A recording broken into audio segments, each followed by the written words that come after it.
सोलापूर शहरामध्ये पहिल्यांदाच एक भव्य असं आरोग्य शिबिर आयोजित केलेलं आहे। सिद्धरामेश्वराच्या यात्रेच्या निमित्त या भागामध्ये अतिशय मोठ्या प्रमाणामध्ये ग्रामीण भाग असेल, शहरी भाग असेल, कर्नाटक असेल, इथून भक्तगण सिद्धरामेश्वराच्या दर्शनासाठी येत असतात। सोलापूरची यात्रा खूप महत्त्वाची आहे आणि तिथं असं भव्य असं शिबिर आयोजित केलेलं आहे। आमचे सर्वांचे मार्गदर्शक प्राध्यापक शिवाजीराव सावंत सर यांच्या माध्यमातून हे शिबिर इथं होत असताना खरंच मनाला खूप आनंद वाटत आहे की इतक्या मोठ्या प्रमाणामध्ये रुग्णांची सेवा या इथं होणार आहे। कारण एकीकडं सिद्धरामेश्वराचं दर्शन घ्यायचं आणि त्यानंतर मग आपल्या ज्या काही व्याधी असतील त्या व्याधींवर उपचार घ्यायचा आणि लगेचच त्याची औषधं घ्यायचे।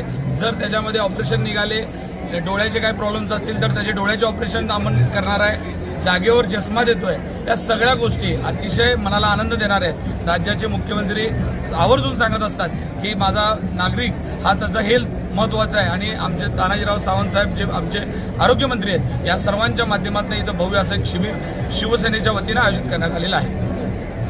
आरोग्य शिबिर 14 तारखेला सकाळी 11 वाजल्यापासून ते रात्री 11 वाजेपर्यंत, 15 तारखेला सुद्धा सकाळी 11 वाजल्यापासून ते रात्री 11 वाजेपर्यंत आणि 16 तारखेला सुद्धा सकाळी 11 वाजल्यापासून रात्री 11 वाजेपर्यंत असं 3 दिवस चालणारं भव्य आरोग्य शिबिर असणार आहे। यामध्ये लोकांना औषध उपचार देणार आहेत आणि याचं स्थळ आहे होम मैदान ग्राउंड, जिथं आपली गड्डा यात्रा भरते, त्या गड्डा यात्रेच्या तिथंच हे शिबिर आयोजित केलेलं आहे।